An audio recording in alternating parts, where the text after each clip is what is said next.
Bonjour à toutes et bonjour à tous et bienvenue sur Comics Party, très heureux de vous retrouver aujourd'hui pour une toute nouvelle émission, un nouveau numéro de Sur les Traces 2. Et on part du côté de l'univers des X-Men pour visiter le fameux institut Xavier, la fameuse école pour jeunes mutants. Je vous laisse découvrir tout ça, bonne visite, on se retrouve juste après, j'ai encore des choses à vous montrer.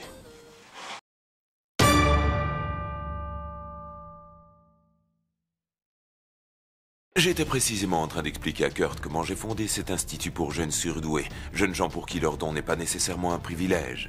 L'Institut Charles Xavier est sans aucun doute aux mutants ce que Poudlard est aux jeunes sorciers dans l'univers de Harry Potter.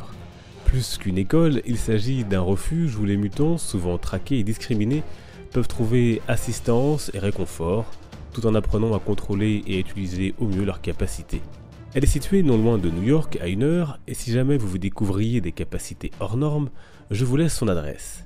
1407 Graymalkin Lane, Salem Center, comté de Westchester, État de New York, États-Unis. L'Institut est donc situé sur des terres appartenant à la famille de son fondateur Charles Xavier.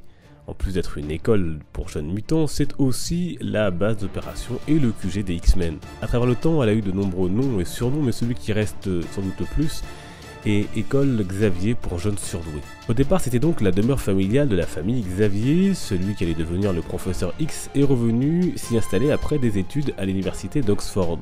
Au cours de nombreux voyages, il a rencontré des mutants comme celui qui allait devenir Magneto et qui prédisait déjà un conflit inéluctable entre humains et mutants. Il croisa également sur sa route de véritables forces maléfiques. Et suite à tout cela, il eut la volonté de construire un institut pour que les jeunes mutants puissent apprendre à se servir de leur pouvoir pour faire le bien. Il ouvrit ses portes en septembre 1963 dans Uncanny X-Men 1. La première promotion de pensionnaires comptait Jean Grey qui fut la toute première élève. Il y eut ensuite Cyclope, le Fauve, Angel et Iceberg. Ensemble, ils allaient former les premiers X-Men. Plus tard, la grande partie de ces premiers élèves allaient devenir les professeurs de l'institut. Scott Summers sera par exemple professeur de géométrie et de tactique et Wolverine instructeur de combat. En plus des cours classiques de type scolaire, histoire, philosophie, etc., ils y recevaient donc des enseignements pour maîtriser et utiliser leurs pouvoirs. L'école a été de nombreuses fois attaquée et fut par exemple détruite par des aliens, puis reconstruite par la suite avec la technologie extraterrestre Shi'ar. Au fil des années et péripéties, l'école s'agrandit. Elle accueillait à ses débuts une poignée d'étudiants ayant reçu par la suite une centaine. Les professeurs repèrent les jeunes mutants dans leur lieu de vie de tous les jours et leur proposent de rejoindre l'école. Il y a un des élèves qui est un peu comme nous. Je sais, Todd Tolansky. Vous le connaissez? Cerebro vient de le localiser. Ce garçon vient de déployer entièrement son potentiel. Tornade? Oui, professeur. Je souhaiterais que tu auditionnes quelqu'un. Mais aux yeux du monde, cet institut doit donc rester une école pour jeunes surdoués. Si l'on regarde de plus près cet endroit, au rez-de-chaussée se trouvent les parties communes, salles de classe et cuisine, et à l'étage supérieur certaines chambres. Au sous-sol, on retrouve des dortoirs, et encore plus en dessous, les infrastructures pour leurs entraînements, ainsi que l'équipement pour leur intervention comme le jet. C'est également là que se trouve le Cerebro qui permet à son utilisateur, généralement le professeur X, de trouver les autres mutants à travers le monde. C'est là aussi qu'est située la fameuse salle des dangers où s'entraînent les élèves au combat et sur leurs capacités. À l'extérieur, on retrouve notamment des terrains de sport comme pour le basket par exemple, sous lequel se trouve le hangar du jet, mais aussi le jardin du souvenir où l'on retrouve des statues à l'effigie des X-Men tombés au combat. Magneto fut également directeur de l'institut quand Charles Xavier dut partir dans l'espace. Scott Summers et Emma Frost l'ont également dirigé. Plus tard, Wolverine rouvrit également l'école en l'appelant École Jean Grey pour surdoués.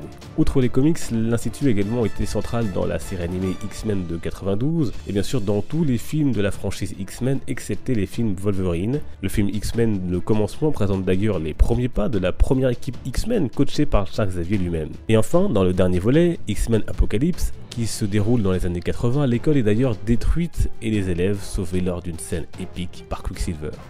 Voilà, et si vous étiez des jeunes mutants, est-ce que c'est un endroit qui vous plairait, cet institut Xavier? On peut en parler de cet endroit ensemble dans les commentaires, bien évidemment. Et puis comme vous avez pu le voir peut-être dans le décor, encore de nouveaux dessins qui sont arrivés, à commencer par ceux de Scotty et Marine, avec notamment ce magnifique petit Black Panther tout mignon, qui m'ont donc envoyé ce dessin avec une lettre vraiment qui m'a encore une fois très touché et fait très plaisir. Merci à tous les deux. Scotty et Marine, qui ont d'ailleurs une chaîne YouTube qui s'appelle Comics Club si vous souhaitez la découvrir. Merci en tout cas à tous les deux pour ce dessin et pour ce petit mot. Encore dans les dessins, il y a l'ami Mathis qui m'a envoyé ce très beau Batman, comme vous pouvez le voir. Mathis, il a un compte Instagram, Mathis Drawing, et il fait des dessins, notamment beaucoup de comics, vous allez voir, et des dessins absolument incroyables, donc dont ce Batman qui est vraiment super badass. Et puis, il a réalisé un rêve de gosse en me dessinant aux côtés de Spider-Man, comme vous le voyez. C'était vraiment, c'est vraiment un dessin incroyable qui me fait extrêmement plaisir et que j'adore. Merci beaucoup à toi pour ces deux dessins et pour le petit mot d'ailleurs qui les accompagnait. Et puis c'est pas tout puisque Sam m'a également envoyé des cartes Marvel, de très belles cartes d'ailleurs Marvel, aussi bien du côté des comics que des films. Merci beaucoup. D'ailleurs je les remercie avec ce petit mot sur les réseaux sociaux. Merci beaucoup encore à toi Sam pour ce cadeau. Merci également à Steven qui m'a envoyé tout un tas de choses, des figurines, des jetons Star Wars, des badges comics, etc. Vraiment, ça me fait extrêmement plaisir également. Merci beaucoup à Steven qui était aussi un très fidèle abonné, très sympa en plus, donc merci. Steven, merci à toutes et tous pour ces beaux présents. Quant à nous, on se retrouve comme d'habitude sur les réseaux sociaux, Facebook, Twitter, Instagram. N'hésitez pas à me rejoindre pour échanger, discuter, partager. Prochaine vidéo mercredi. D'ici là, portez-vous bien. Les comics sont une fête. Encore merci et ciao.